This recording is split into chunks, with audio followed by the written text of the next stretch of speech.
Hey, brothers and sisters. It's been a while since I did a video, and I apologize for the lapse in time. There's actually quite a bit going on.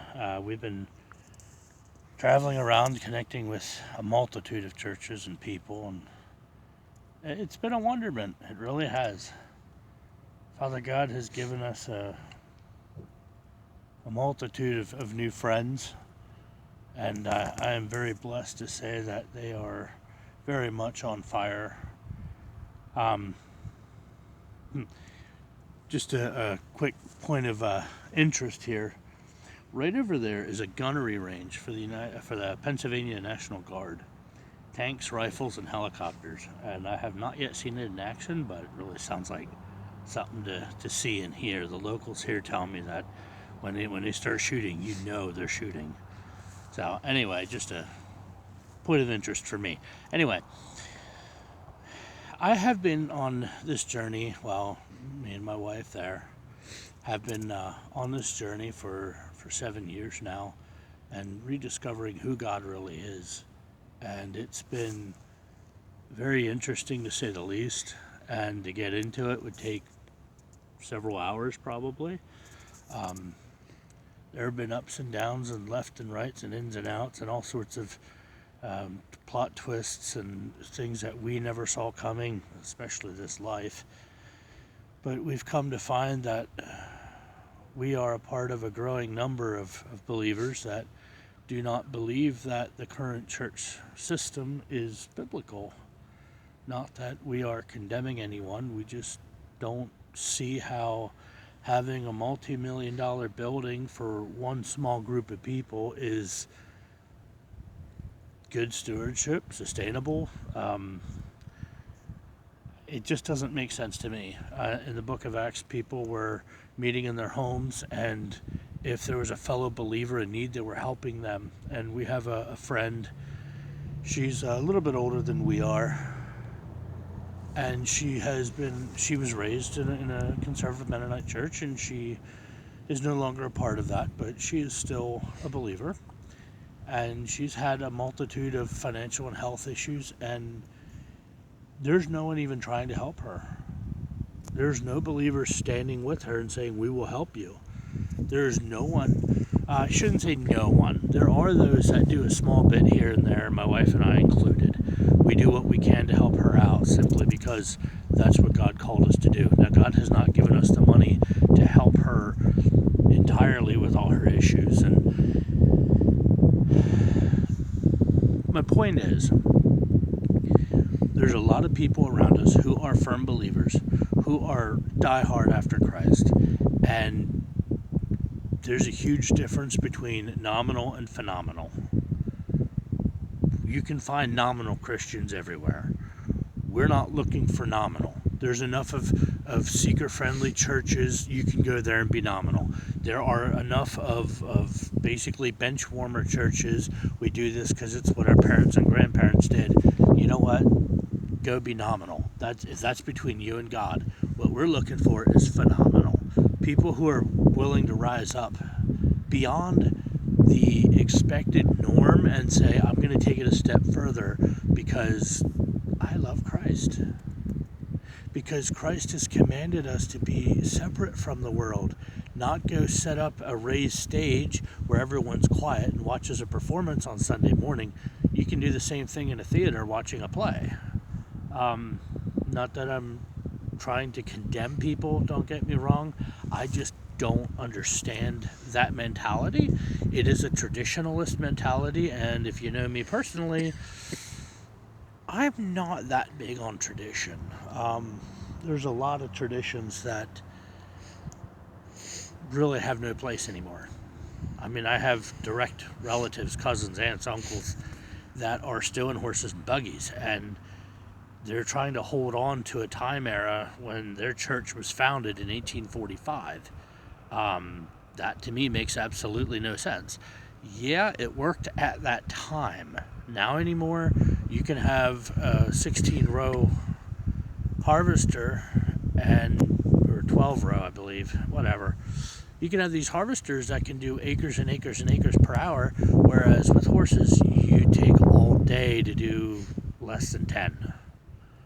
So, yeah, there's a time and place for certain things, but holding on to them just because your forefathers did it doesn't make sense to me.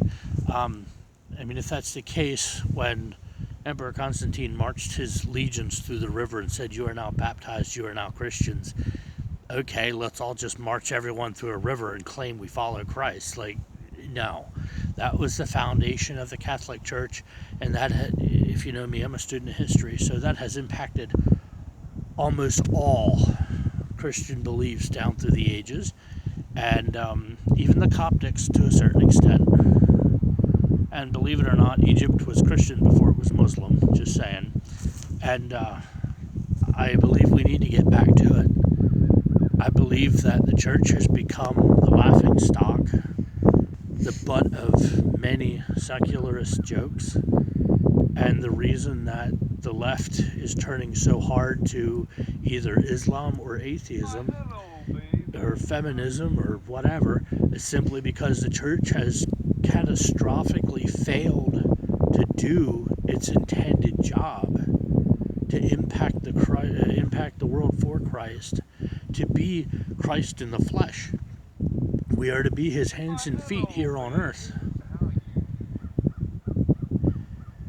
And unfortunately, I've met quite a few that have been extremely wounded in church. The church has become extremely good at wounding their own and then shooting the wounded. And unfortunately, that is what it's come to. And this is what we're known for. So what we really need to do is turn this thing around. What can we do to get back to what the Bible really teaches? Not just what's been interpreted for us, but go back to the Word in itself and say, all right, Lord, you show me. I'm not saying I have all the answers, far from it. I'm just a guy on a journey. I'm a chisel in God's toolbox, and that's it. I'm not going to sit here and claim to have answers and all that. I'm looking for answers. There's a lot of people that have come out against my wife and I for our lifestyle, for our ministry. And before I go any further, we do not see it as a ministry. We see it as a lifestyle. We are called to minister to people. Now, not everyone's called to the same thing. Not everyone can live in an RV, travel around, connecting with different churches. This is not a typical calling. Now, what is a typical calling? That's between you and God. I can't sit here and say, you need to support me. No.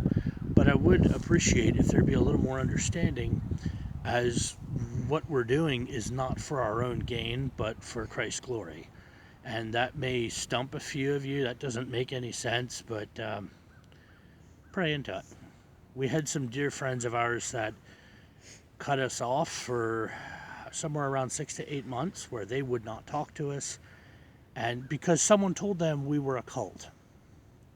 Now, this was a few years ago, and we have a great relationship with them now.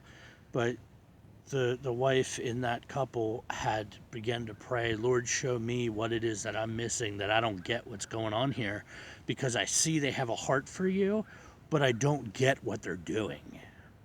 And so she prays into this. I believe it was for 2 or 3 months, and all of a sudden she woke up one morning, and this is paraphrasing. I'm paraphrasing what she said. I don't remember her exact words, but she said something along the lines of, I woke up one morning and ding, I got it. I just got it. What you're doing is for the glory of God. Awesome. I'm with you 100%. And to me, that was mind-blowing. I have a hard time still comprehending that here's this good friend of ours who in the beginning was like, this doesn't make any sense. And turns out to be, I'm totally with you. And they are some of our strongest supporters today. There's a lot that I can't get into for the sake of, we'll be here for another hour, but I am inviting anyone who feels not dissatisfied with the current state of the church, to step out and to pursue God in a more passionate way. Forget going to church every Sunday being enough. Forget the idea that somehow, somewhere, God's just gonna, oh, here you go. Here's this huge chunk of revelation. You now get it.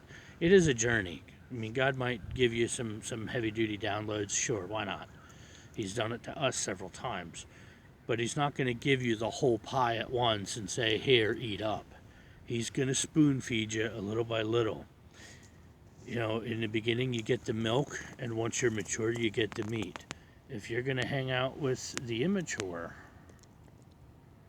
then that's where you're going to stay. So I'm inviting you to go ahead and step it up.